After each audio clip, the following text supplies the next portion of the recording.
The memories. The memories. Ranks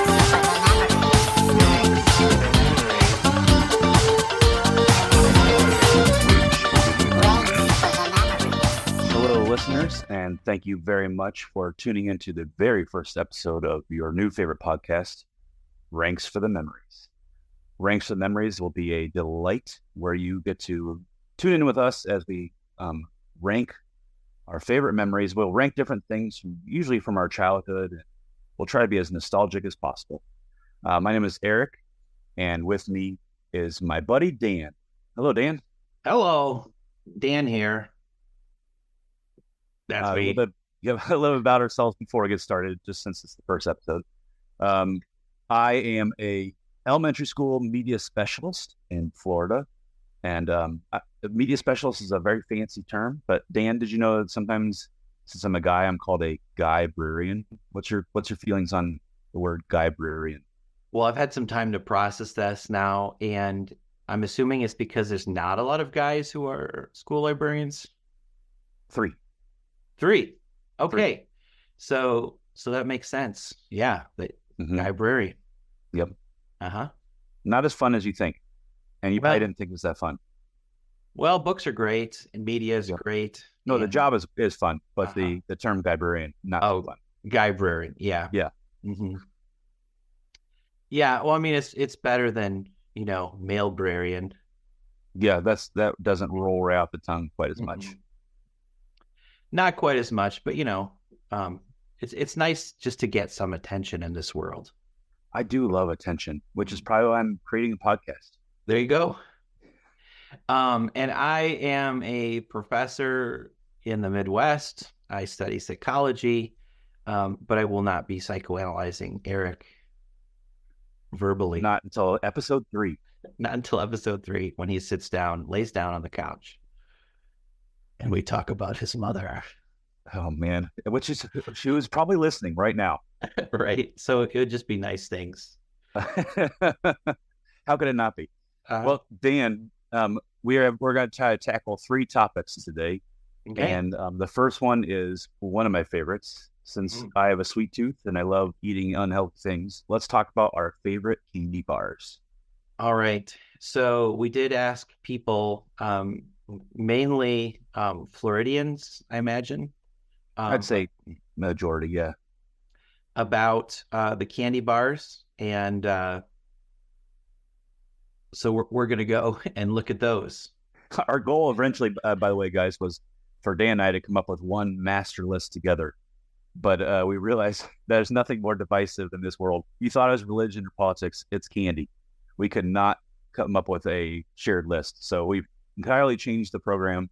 And now we're going to each share our own lists, in which I will ridicule all of Dan's dumb choices. Which is a good way to, maintain the friendship. Yeah. First and last episode. Reese's peanut butter cups coming in at number 6. I'm going from 6 down to 1. 6 being the least, 1 being the best. And the thing with Reese's is I have done a mindful eating exercise using Reese's and raisins. When I'm not being mindful, I hate raisins and I love Reese's. But when I actually focused on the flavors, I actually thought the raisin was pretty good. And the Reese's kind of tasted gross. Ooh. So don't mindfully eat your Reese's peanut butter cup. Just shove it in the trough like a good American citizen and, wolf it down like your yellow lab. And that's how to do it. Number 5 is Take 5. Great candy bar. Oh, yeah. Underrated, I think. It's the Dr. Pepper, I think, of candy bars in some way. Dr. Pepper just overtook Pepsi as the number 2 soda in the U.S., but it took them 20 years to do it. I think Take 5 has that sleeper capability because it's... Well, I see a similarity too. Dr. Pepper has, 23 unique flavors, something like that? And Take 5 has 5 unique contents to their candy bar. Right, and it's really geared towards our Americans, not to rip on my own culture, but 5 is about as high as most of us can count now, and so I think that's pretty good. I have 2 hands. Thank you very much. Oh, lucky. I would really enjoy a Take 10. Take 10. That would be good. But 23, I mean, they're putting a lot of faith in us. Like, you can hold 23 things in your mind. Everyone gives up after 4. Let's be honest. Absolutely. Number 4 is Kit Kat. I think this is a wonderful, simple, and perfectly proportioned candy bar. I don't know if you've been following the advertisement very much lately, but I feel like Kit Kat has been launching a major advertising onslaught lately. I've seen a lot of Kit Kat advertising lately. They're also shooting for number 1, I think. They may be there. I wouldn't be surprised if we looked at some international numbers if they're up there. You buy Kit Kat anywhere you go in the world. Well, Dan, speaking of international, I need to show this to you someday, but Kit Kat is very popular international, and in Asia, I saw they've got like 30 different Kit Kats with very unique and to us very strange flavors, but very popular in overseas. Interesting. I will have to check that out. And cats are also always popular, so it's smart that they got that in the name. Twix, number 3, coming in at number 3. If you notice, a lot of my candies have multiple candies in one package. I think that's because I like imagining I'm eating more of them. Twix, I don't think would be as popular if it was just one stick. They just have to call it Ix. Sorry, that was a lame joke. I liked it though. But would it have to be twice as thick though, or maybe they just call it Stick? Stick. Mom, I want a candy bar. What kind? Stick. Oh, what if we buy 2 of them? Oh, you mean Twix? Now, how do you feel about the different variations of Twix? All of them are good. Mm-hmm. I haven't had some of the more obscure ones, but the peanut butter, solid, But I think the original Twix still takes the cake. Can't be beat. No, it's like Oreos. I mean, it's really hard to beat the original flavor. Number 2, Snickers, because you could actually replace a meal with it.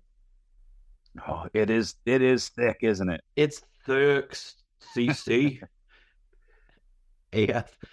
So yeah, it's really, really good, wonderful combination of things. I feel like the perfect candy bar does have to have nuts and nougat. So I would have put it number 1 if it weren't for the absolute perfection.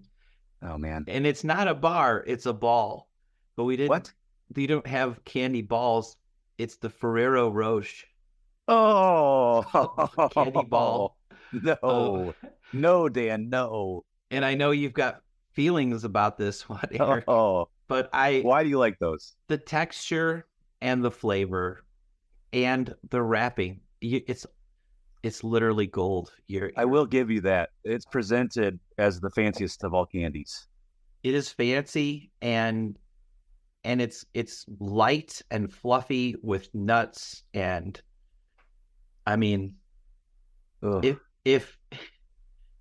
it's fake nuts though. It's not real nuts. I feel like God made this and then like just put it down somewhere and some human took credit for it. No, I'm going to say that was the apple that we were told never consume this. Oh, and then horrible people tasted it and lied to us and said it was good. I can't believe you like this. This is outrageous. Well, it also has a hazelnut flavor to it. So is that what it is? I don't like hazelnut. So I guess maybe I could see why I'm wrong on this. Right. I mean, maybe if they made like a peanut butter flavored one, that would probably peanut butter and bacon Ferrero Rocher. I would probably be really into. Yeah, or wrapped in gold. Or if they threw some potato chips in there. I do love potato chips. Mm-hmm. Now, Dan, I hate to say this, but as an educator, at Christmas and teacher appreciation and end of the year and my birthday, so about 4 times a year, I'm given an ungodly amount of Ferrero Rocher as gifts from students. Yeah. And do you know what I do with all the Ferrero Rochers that I get as gifts? The same thing my teenage son does with all of my pearls of wisdom. Yes, that's exactly right. I roll Oh, my eyes and I throw them in the garbage can. okay. I That sounds filled about right. landfills with Ferrero Rochers. Oh, those landfills are worth more than your house now. They're a lot more golden than my house, that's for sure. Tons of gold. I mean, you could be making a giant sculpture in your house with all of I this hope stuff. hazelnut decomposes easily. When it decomposes, it forms a lotus flower, which brings world peace and Well, then, enlightenment. the Yeah, little piece is right around the corner, then, for sure. yeah, happening in Florida, obviously. Obviously, where we Obviously, found it and immediately burned it. huh? I mean, It is apt, isn't it? you're allowed to like what you like. Yes. I get or I'm sorry dislike I'm what crap you on like. your number one. No, I mean, even if you crap on it, it's still gonna be the best candy there is. I shouldn't have set this dangerous precedent because now I'm afraid of what you'll do to my number one, Oh, yeah, which we'll get get to ready. soon. Yeah. I can't wait to present that to you. All Here right, are my let's hear sticks. yours. My sixth best candy bar of all time is Hershey's Cookies and Cream. Solid choice. Yep, I have a respect for Hershey's where I won them on the list. I love the candy bar, but it's also I feel like they got boosted just a little bit because in just the fame that a Hershey's bar has. Right. Which leads me to number five. Number five, I have Hershey's with almonds, another awesome candy bar. So one of yours is Hershey's with Oreos, and one of Yep. them is Hershey's with almonds. Yes, that is correct. You know what would be really great is Hershey's with butyric acid. One of the What's things that? It's one of the things they put in Hershey bars, which is the same chemical as is in Parmesan cheese and that little taste of vomit that you get in your mouth. What? Butyric acid. So I mean, there should also be a Hershey's with less butyric acid.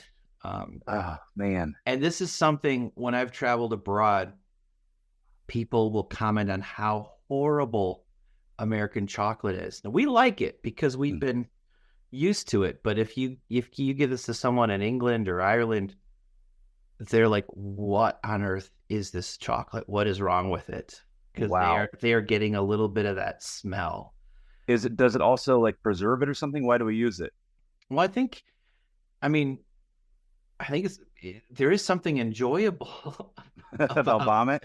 well, I mean, Parmesan cheese has a smell, right? Yes. And Yes. without the smell, you don't get that experience. And like the Brits should talk, like they like these stinky cheeses. That's true. And so I think there is something about it which just kind of blends well with chocolate, and obviously it works, or else they wouldn't be doing it. Interesting. I did not know that.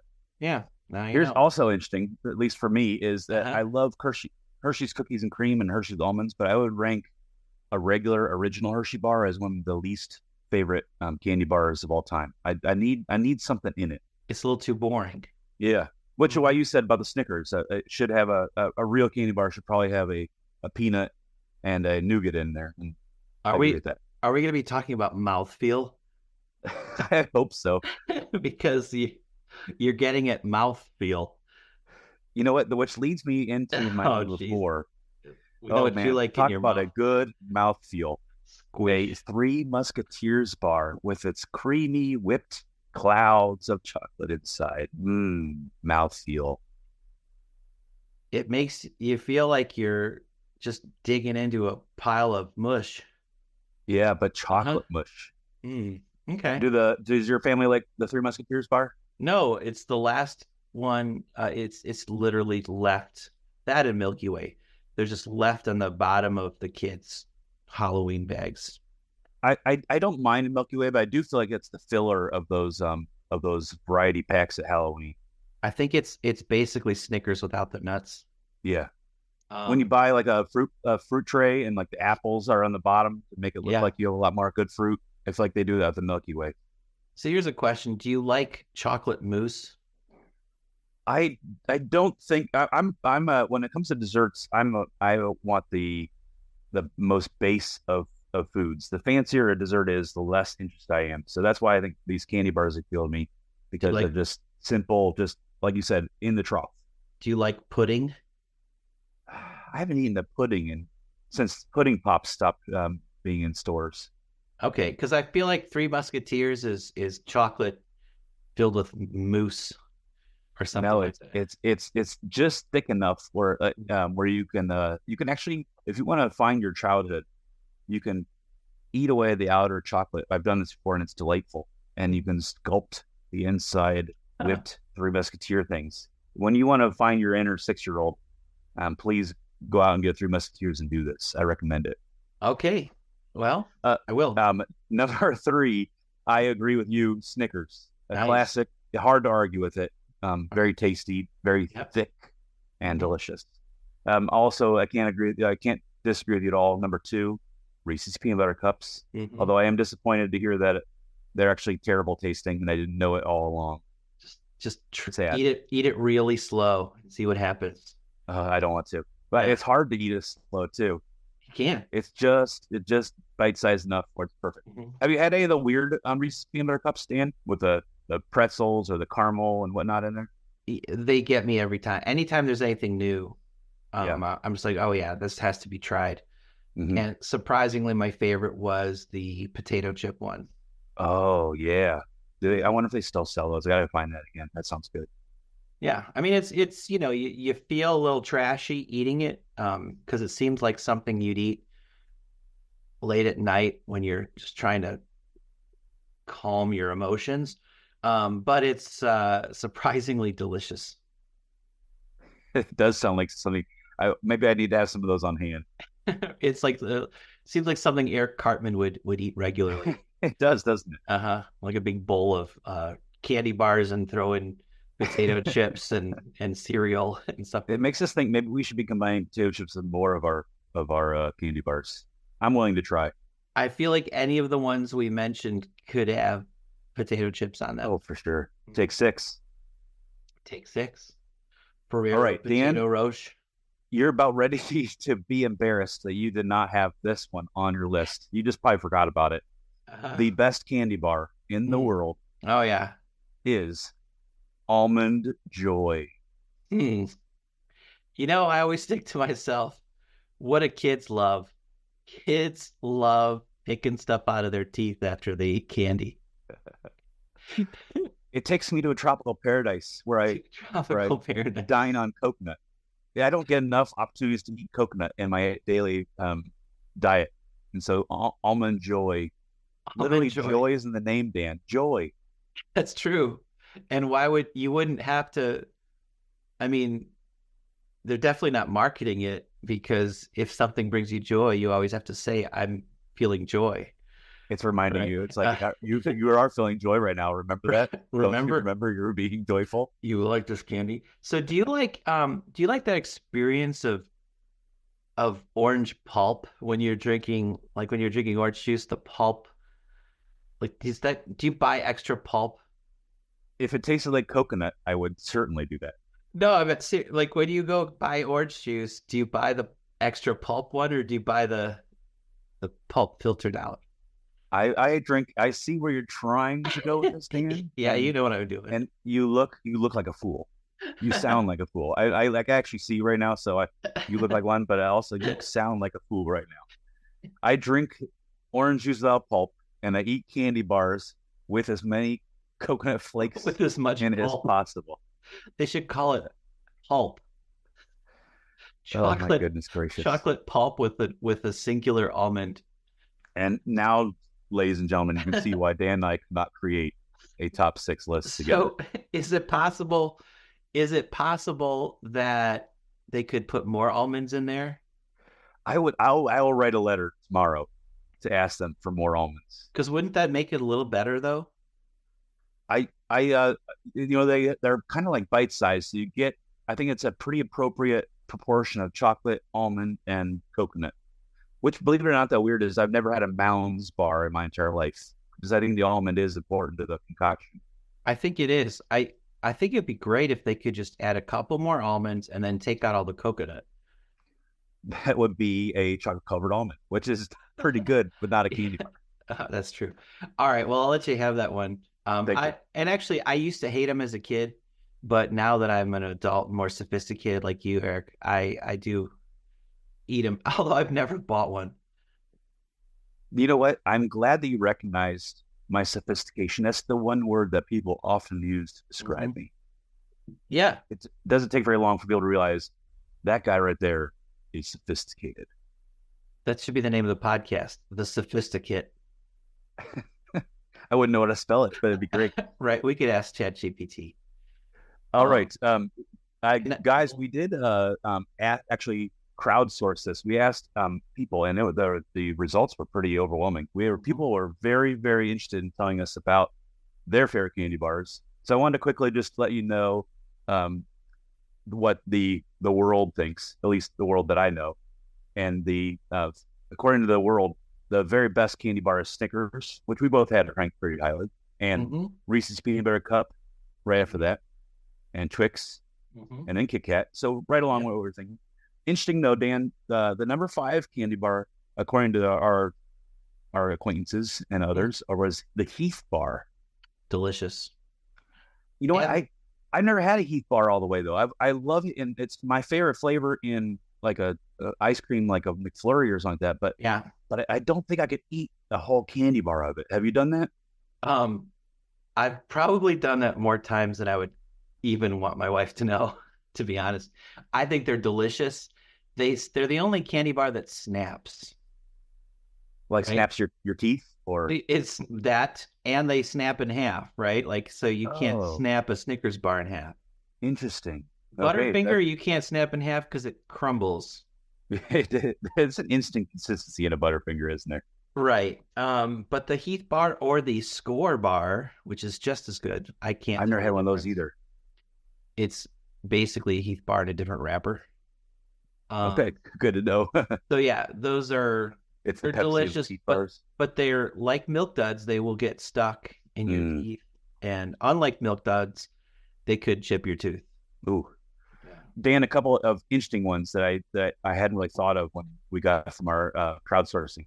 Whatchamacallit had got a lot of votes. And I remember liking that candy bar as a kid, but now for the life of me, I can't tell you anything about a whatchamacallit other than its fun name and weird coloring in the wrapper. Right. Yeah. They're also, the Carmelo was also a famous candy bar that I think I remember eating as a kid, but haven't seen in stores in a long time. Yep. And there's one interesting one. Dan, do you know what a chunky bar is? Unfortunately, I do, but I had to look it up. And a chunky bar is chocolate with raisins cooked in. Oh, no. You know, back in the 70s, people used to put stuff in their Jell-O. Just all sorts of random stuff. They're like, you know what? Jell-O's so great, but who would want to possibly just eat Jell-O? Let's put fruit in there. Let's put hot dogs in there. Let's put raisins in there. Here's where science goes wrong. Just because it can be done, we should be asking, should it? The classic Jurassic Park question. Right. The answer is no. The answer is no. I feel like raisins deserve their own special place in this world, other than the trash. And that's still the trash. My biggest exercise I get is picking the raisins out of the trail mix when I buy the trail mix to be healthy. And it just leaves the peanuts and the chocolate. Right. Yeah. Trail mix should just basically be M&Ms with peanuts. I'm gonna do that. I'm gonna buy a package of M&Ms and then tell people I'm eating trail mix. just slap a label on it. Last one I wanted to talk about. We did get a lot of things, but Zero Bar. I've never had one, but the only two people I know that have ever eaten Zero Bars and told me about it were both males in their 60s. So I wonder if that was like 40 years ago or something like that. Zero Bar was marketed, and it just isn't now. Yeah, I mean, candies do go in and out of style. That's for sure. Except for Almond Joy, that is eternal. That probably is eternally disgusting to Dan. Yeah, but I'll eat. Like if someone gives me one, I'll eat it. And then floss. I'll never buy one. Mm-hmm. Mm-hmm. Dan, I think we're ready for our second topic. All right. That one I thought would be a really wonderful topic because it combines our childhood and television. which was a big part of my childhood. Yeah. And I wanted to talk about the TGIF lineup. I don't know if you remember. I'm sure you do. When we were kids, every Friday we'd huddle around the TV with our family and watch TGIF. It was marketed heavily and had famous lineups of TV shows. But when we started to look at the titles, it was surprising how few there were actually. Just because even though TGIF went for 11 years, the shows were so solid, and I guess maybe families just wanted the safety of a sitcom at this time, that they didn't really vary the lineup very much over those 11 years. So I thought maybe we could go look at our top 6 favorite TGIF shows from 1989 to 2000. Yeah. So do you want me to go first? Yeah, go for it. Okay. So my 6th one, to be honest, I didn't know a lot of these shows. You weren't watching as much television with your family as I was, huh? Apparently not on Friday. You probably nights. was reading or like going to museums and things like that. Shame on you. Yeah, no. I think I was just watching TV during the day and on Thursdays because all the ones that I thought were TGIFs were things like Alf and Mr. Belvedere and stuff like that. Those are good ones, though. So Step by Step, number 6, because I don't know what that is. So I just had to fill the list. Sabrina the Teenage Witch, also never saw it. So if I had to put a show in that I've actually seen, I would definitely put Dinosaurs because it's such a good show. Dan, I need to stop you right now. Oh, I'm not allowed to amend my list. No, you are not, and Okay. you're not allowed to say that you like dinosaurs. Okay, fair enough. We'll get back to that in a second. Number 4 is Family Matters. Big fan of Steve Urkel, and that was probably the whole comedic presence of the show was basically Steve. I don't remember any other jokes being funny. I'd have to rewatch it. I'm sure there were. Just the 10 of Us in at number 3. I thought that was a pretty funny show. Number 2, Full House. Full disclosure, I didn't like the show, but it was inoffensive to watch for me as a little kid, so I could watch it, and it was just sort of like on. And then the real joy was turning it on and then watching my father cringe because he could not stand it. Wonderful sayings like "cut it out" and Did someone say word? Right. Someone said a word? The jackalope. Those sorts of things. Just top-notch comedy. And then, of course, Lori Loughlin. In the 90s, beautiful woman. Uncle Jesse, John Stamos, stud. Of course, he'd be with Lori Loughlin. There was a packed lineup in that show. I will give you that. It was a packed lineup. Bob Saget. I mean, talk about the most wholesome man in Hollywood. Actually, the funny thing with Bob Saget, the more I read about him, and rest in peace, is that his actual personality was very wholesome. But then you look at his stand-up comedy, and it's just some of the dirtiest jokes. He's really pushing the line with a lot of it. So he's just kind of a great. It is a nice reminder that study. stand-up comedians do have that kind of on-stage persona sometimes, where you're not seeing who they really are. I saw the same thing. Right, really solid, caring, generous person in real life, but maybe the filthiest comedian we've ever heard on stage. Right. So he'd put that filthy persona on, but then he could also put the super innocent persona on for shows like Full House and when he hosted America's Funniest Videos and would have to tell the dumbest dad jokes. That probably killed his soul. He had to hate those writers. Yeah, I'm sure he did. It was a painful, but like you said, whole,some though. Like it was just what America wanted at that time. Nothing more. She's not going to like the rest of her vacation. It's just like, that's not funny. Did an AI write this? I will agree that there were a lot of good things about Full House. It didn't make my list, though, because that was the first time in my life I recognized the horrors of a laugh track. Oh. I mean, it's been in every show I've ever seen, but I never really noticed it until it was so forced and shoved down our throat in Full House. That's what I think really turned that show off for me, was it kind of broke the glass for me when I just heard the laugh track so much. Oh, like the fourth wall was taken down. Yeah. Yeah. And then my number one is Perfect Strangers. Solid. I've watched a couple of the episodes again. I didn't realize how uptight Larry really was. Yeah, they really wrote him into a corner, didn't they? Oh my goodness! And I've heard he's another wonderful person. Both of those guys I've actually heard are wonderful people in real life. But boy, was he uptight! Like he's probably got generalized anxiety disorder. Um, and then he gets Balky Bartokomous, which I mean, talk about a stereotype.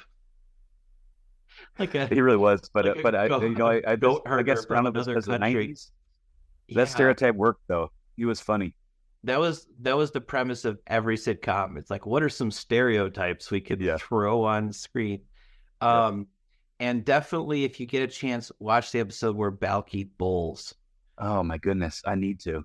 because the sound I still remember this from a kid was knock, knock, knock, knock, and then he throws the ball. That's the sound he made before he threw every ball. Yes, Okay, cool. I need to. I'm watching it today then. you got to Thank you. watch it. Okay, so that's mine. Excellent choices. I love it. My number 6 was Clueless. It didn't have a big run, but it was based on the movie and had some of the same characters, even same actors even in it. And I did enjoy it. The movie was great at the time. I don't know if I would like it now or not, but the TV show was, just a spin-off on that and liked it a lot. For me, number 5 was Sabrina the Teenage Witch. You had that on there, but you didn't remember it all. But I actually did really enjoy the show. I thought it was very fun. And it was a all-women cast, which I thought was pretty unique for the time. All women and one cast. Oh. Sorry about that. So that was a good one. Nice. 4, you didn't have this guy on here, Boy Meets World. I enjoyed that a lot. You had the school setting. You had Panga was another great 90s girl, and I thought it was very fun. And obviously other people liked it because they do. There's a spinoff now. I don't remember the name of it. I haven't seen it yet. Girl Meets World, I think, about his daughter, I believe. Okay. But if it was good in the 90s, it's good now, I guess, is their thought. Number 3, I also have on my number 3, Just 10 of Us.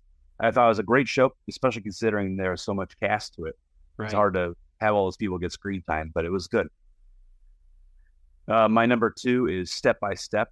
Again, a giant cast. It was the modern day Brady Bunch. So you had a family joining another family, and they had all the cliches and stereotypes that you want in a sitcom. You had Right. a nerd. You had a preppy girl who's into looks. You had the tomboy. You had the the scheming boy. You had the dumb kid. You had the dad who was like foolish and just goes along with whatever, doesn't know what's going on in the family.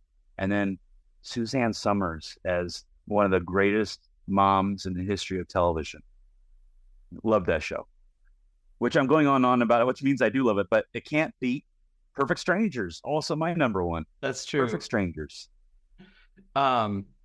Wonderful, absolutely wonderful show. Probably should have won an Oscar for TV. They would have even said, Oscars are just for movies, but this one year we're gonna let it just TV special, show yeah. have it. Yeah, absolutely. It would have been for least likely to be able to land the girlfriends that you actually had on the TV show. Oh my gosh. Do you remember them? They were especially Larry. They had big blonde hair and they're very beautiful. Oh yeah. And it was amazing. It's like TV shows are meant for losers. It's like to imagine that this is the life you could have. I guess it's like if Larry Appleton can get that broad, I can too. Yeah. And maybe that's why we're watching. I don't know. Probably. I know that's why I watch Full House. So poor Lori. Is she still in jail or is she out? I think she's out now. Yeah. Okay. She's a celebrity, so I think she only had to, show up one or two the country club for a couple months. Played some golf. Oh yeah. Man. Dan, when we crowdsourced this question, it almost made me sad a little bit because since there are so few successful TGIF shows, a lot of people are listing their favorite shows that they thought were on TGIF, but were not. And the number one vote getter, the people most mentioned show was Dukes of Hazzard, which was maybe my very favorite show growing up. Just unfortunately wasn't on the TGIF lineup, so we failed to talk about it today. Mine was Alf. Alf was great, and also did get a lot of votes. Yeah, I think it was actually, when I looked it up, it was on Friday, I think, but right before they started branding things TGIF. Aha. And So you're close. apparently all of the people on Alf hated each other. Oh, really? Yeah. I wonder if anyone hated the puppeteer. I hope not. I mean, but you know, Alf has a strange staying power. Like I went to Germany long time ago, but it was like a decade after Alf was done, and they were still in a theater playing Alf Der Film. Wow, really? Yeah. I thought you just said you're going to see like a lot of 80s t-shirts with Alf on it. I mean, you really should. What? Yeah. Brilliant That would idea. be like one of the most iconic shirts, I feel like, an Alf shirt. Yeah. And we also got a lot of votes for Love Boat in Dallas, but Yeah. having never seen either of those shows, I can't really comment on them. I saw someone voted for Nanny and the Professor. I've never heard of that in my entire life. That was when I see someone bragging about their how cultured they are. Yeah. So Star Trek, I feel like that's a whole other genre. Yeah, that's definitely a Trekkie looking at it. I think they might have also voted for Star Trek as their favorite candy bar. But you know, probably the best show was Dinosaurs. I'm thinking, Dan, right? Because there were. I would rather admit that time. Ferrero Rocher is my favorite candy bar than admit that Dinosaurs was anything other than the biggest bucket of turd ever put on television in my entire life. But they did have such a iconic catchphrase. No, don't say it. Don't. Freud would have been proud. Thank you for not saying it. Not the mama. Well, if you're going to say it, you might as well say it correctly. I don't even remember. It was just like, it's the mama or something like that. Yeah, something like that. Right? Oh, how obnoxious. And then he'd hit the dad with a pan or something. Oh, my goodness gracious. Yeah. Oh, terrible, terrible show. That was on TGIF, and I'm glad that neither of us ranked it as such. Man. You know, that was what I would call a courtesy to you, because I actually did watch the show. And I'm sure I did too, but I looked forward to it. When you're in a family of four, you only get one vote, and I'm sure my vote was the fourth vote. So I'm sure no matter how much I could have got up and left the room, but I didn't. But that would have meant not watching TV. Ugh, reading a book. Right. Oh wait, I like reading books.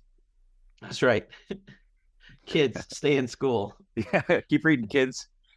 Our third topic for the day, and third and final, is sports star nicknames. Okay. When I started going down this rabbit hole, I discovered everyone had a nickname, and there are some that were clever and some not so clever. Mm-hmm. And I feel like it looks like the most clever were in the past. I feel like now they're just giving people initials and stuff like that. But a lot of clever nicknames out there, and so many nicknames that even when we crowdsourced it, there wasn't any that people really had a shared love for. Everyone had their own nicknames that they love the most. So we really got a lot to choose from here. And so I think our list will reflect that. Could I dive in with mine?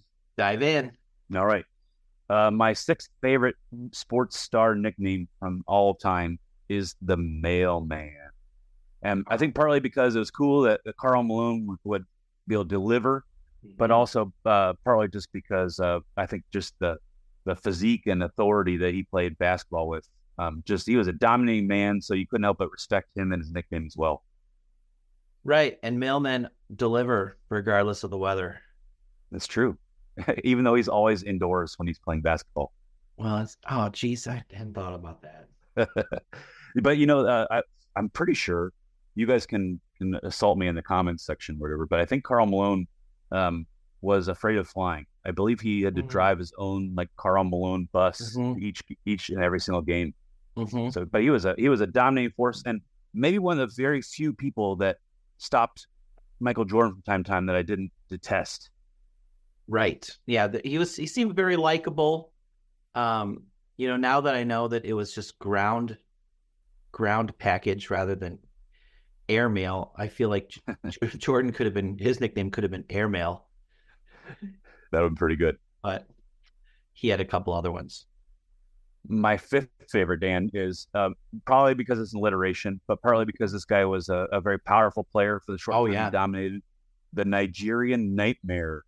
That was Christian Okoye. Played mostly for the Chiefs in the NFL. Yeah.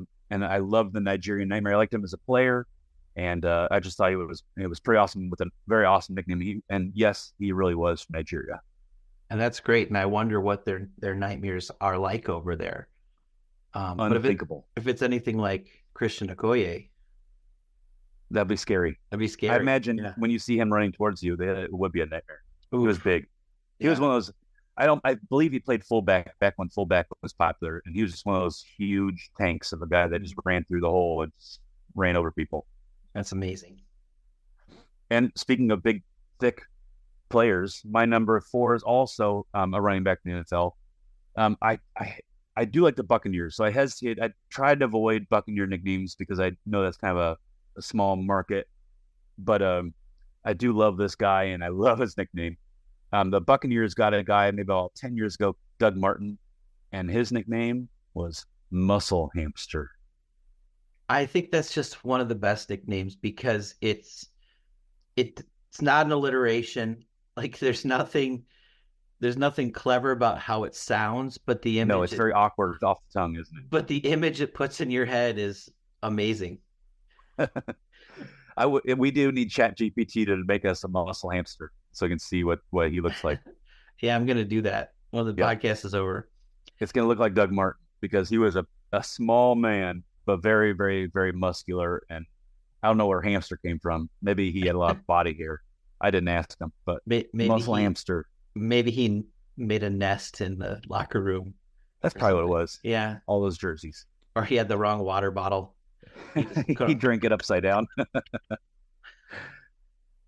Dan, my number 3, I actually never heard this being said on air while he's dunking or shooting threes or doing behind the back passes. So I don't know if it was just in the newspapers, maybe perhaps because it's very long and awkward also. Mm-hmm. But Larry Bird's nickname is the Hick from French Lick. Yeah. And you like that one. I do like that one. I think also rhyming appeals to me in my simplistic mind. I feel like the name French Lick is one of the grossest sounding town names. It is strange, isn't it? What does it remind you of? It reminds me of something a middle school boy would say, and then you'd want to wash his mouth out with soap. Like the first time he's trying to curse, he's like, "You're a French Lick," or like it's a euphemism for something really bad, like licking someone's hairy armpit or something like that. It does sound like, "I'll give you $10 if you can give me a French Lick," and then just have a wet armpit. Yeah, but I'm not a huge fan of that one. Just aside from the weirdness of it, it's just a really long thing to say. Right, like you wouldn't use that in on TV, Magic Johnson on the court guarded by the Hick from French Lick. Yeah, it does seem derogatory too, because as much I probably was drawn to the word Hick, right, having grown up in the Midwest. Sure, but it's definitely a derogatory name, and I don't think people want to. It must have been made by someone who didn't like Boston. Yeah, that's true. My number 2 is. Almost my number 1, just because I don't necessarily love the name. The name itself is a little amusing, but I think the respect I want to give this guy because of what he achieved. Rod Smart was one of the athletes who made a name for himself when the XFL first started, and then he actually, maybe partly because of his nickname and his persona, and partly because of his skills, he was maybe the only person, perhaps I could be wrong on that was invited to the NFL. Once the XFL failed that one for that first year. Rod Smart's nickname, and he even had it on the back of his jersey instead of Smart. His nickname is He Hate Me. Ah, Yep. nice. Which I should hate because I do like correcting people's grammar. Right. And this is He hates obnoxiously me. wrong. Yeah. But it's more powerful with the grammar Yes. it has. That's true. He hate me does have some power to it. Who do you think he is in this case? Right, the Like an Lord, eighth grade science teacher, or the Lord, was it capitalized? No, I'm it is, just but it's kidding. also the first part of the sentence, so Yeah, it's hard to say. I think it's the generic they, right? Yes, Like he meaning they, obviously. anyone who's my opponent. Okay, got it. He Uh-huh. hate me. He hate me. Very unique, and he had Yeah. on a jersey, which is pretty cool. Clever. And it has to be smart because his last name is Smart. Oh, obviously, I bet he was Uh-huh. a genius. Uh-huh. And no brain injuries at all. My number one choice for best nickname was the Refrigerator. Oh, yeah. Refrigerator Perry was growing in the Midwest, everyone's idol. The biggest, baddest man on the Bears team, scored a touchdown in the Super Bowl. Giant man, Refrigerator Perry. Love that nickname, and that guy was just massive. Just absolutely massive. I mean, and the iconic touchdown. Yeah, yes. Which I will say though, not to get into too much sports talk to ostracize our unsport fans, but still, there are some people that are still in pain from that touchdown because it meant that Walter Payton did get his touchdown in the Super Bowl. Yeah. That strikes a chord with some people. Yeah, I could see that. But enough about that. Refrigerator Perry, a giant beast of a man, probably more flab than muscle, but so big that he bowled. Yeah, and I'd be curious to compare his stats with a football player today to see, is he really that much heavier? I didn't think about that. He was giant for the 80s, Right. but maybe now he would be average. Right. Maybe now he's not that huge because I mean they're making some big boys. Yeah. All right. So here's my choices. Yes. Number 6, the Worm, Dennis Rodman. Oh yeah, what an amazing, interesting person. Interesting, weird. Hate him when he wasn't on the Bulls. Then when he was on the Bulls, I'm like, oh, cool, we got him. Like, you want him on your side, no matter what you're doing. Absolutely, that's funny you said that. Yeah, we hated him on the Spurs and wherever else he was, but the second he got signed for the Bulls, he was our favorite player. Oh yeah, and then Sweetness, Walter Payton. What a great nickname. I mean, it's anything sweet or friendly or something like that. If it's a sports nickname, that person must be tough because they can handle that nickname. Refrigerator was my number 3. Magic Johnson I put on there just because I think it's such a funny word. It really sounds dirty if you think about it. Let's move on. And then, you don't want to comment anymore on Magic Johnson?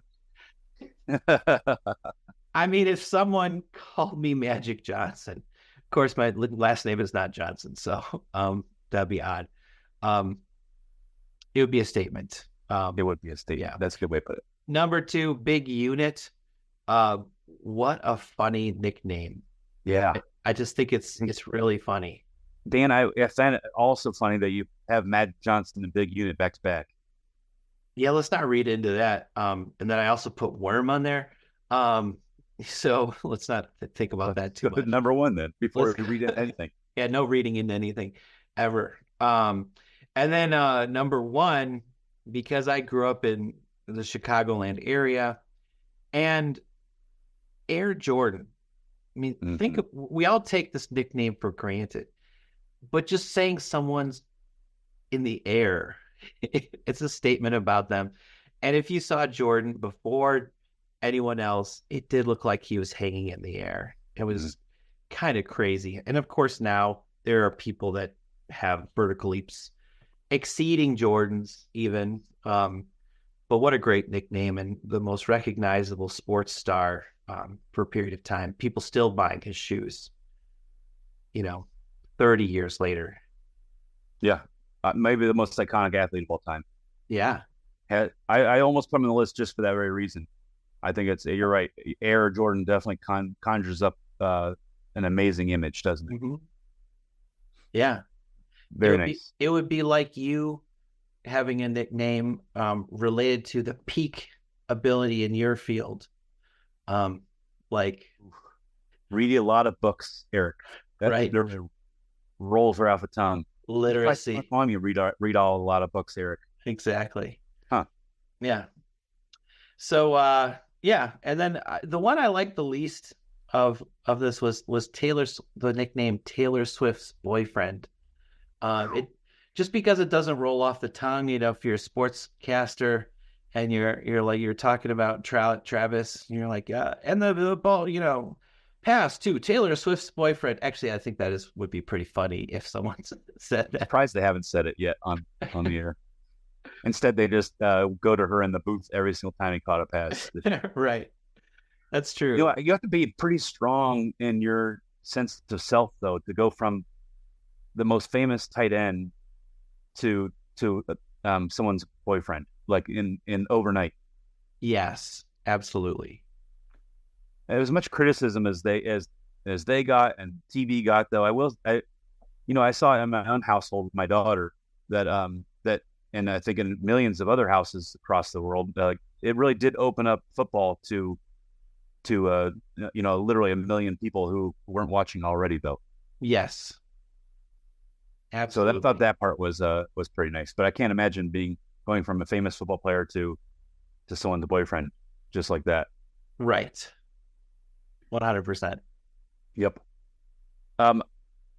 Dan, any other nicknames that you liked a lot that were suggested to us? I mean, sports nicknames are just generally so good. But no, I think we kind of nailed it. Yep, I think so too. I mean, the human highlight reel, Dominique Wilkins, that was a pretty cool nickname too. And his dunks were always just spectacular. But again, just like what a wordy thing that you're probably not saying during a broadcast either, though. And the other one I will highlight is calling Wayne Gretzky the Great One. Yes. I mean, that's pretty elevating right there. And I guess, just like everyone would agree that Michael Jordan is the greatest basketball player, I think you are allowed to have the nickname the Great One when you're unarguably the greatest hockey player of all time.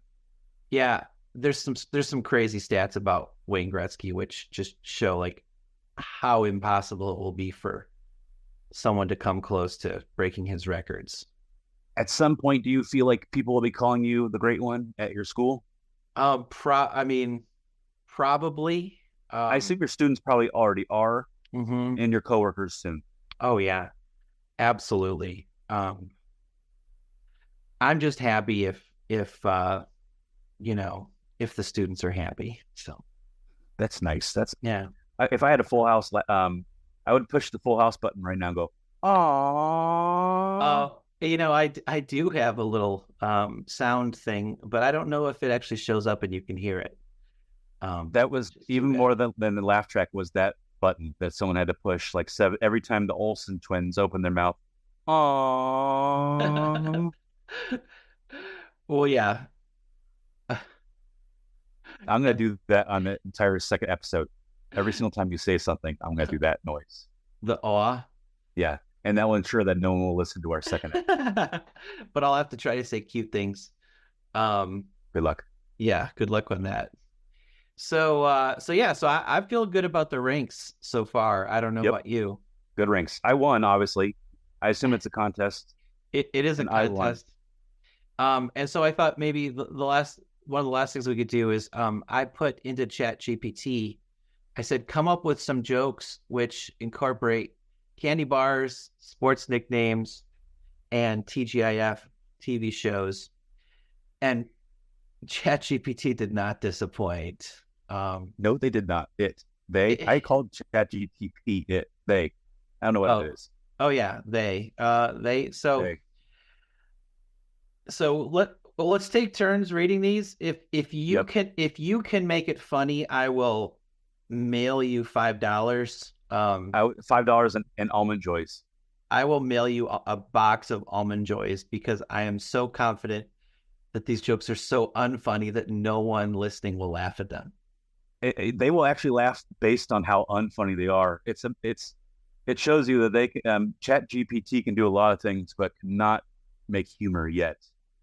So why don't you read the first one? I'll read the second one, and you can read the third one. Dan? Yeah. Why did the Snickers bar get kicked off the basketball team in the 90s? I don't know. Because every time it was on the court, it kept getting stuck in a full house. Oh, that's so bad. Yeah. All right. Why did the Milky Way refuse to play on the 90s TV trivia team? Ooh, I don't know why. Because every time they asked about Friends, it kept saying, "How you doing?" and offering everyone candy bars. Crickets. I love ChatGPT. Like it's that thought. You know what? That's a good joke. Yeah. Our last ChatGPT joke about episode 1 is, why did the Twix bar break up with the Snickers bar in the 90s? Oh boy, I don't know.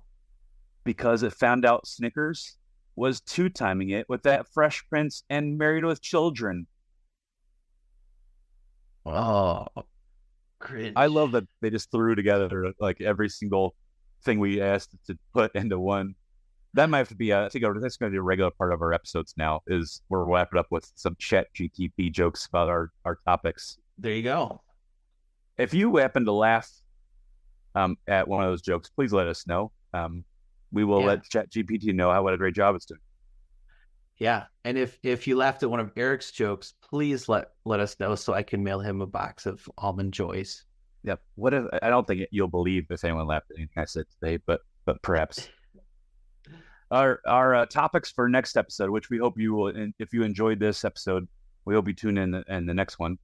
If you didn't enjoy this episode, know that we'll get better exponentially. Mm-hmm. Here are our topics for the next episode. We're gonna hit one-hit wonders. Ooh. We're gonna bash on the most hated athletes of all time. Nice. And we'll savor the best specialty pizzas out there in the world. I like it. So now what? You can't say individual toppings; they have to be a combo. I would, in my head anyway. It's a pre-made a packaged deal. Okay, can't wait. Yes, absolutely. Looking forward to it. And Dan, I sure had a fun time with you today. Thank you so much. Yes, we'll see you soon. Bye, guys. Bye. The memory.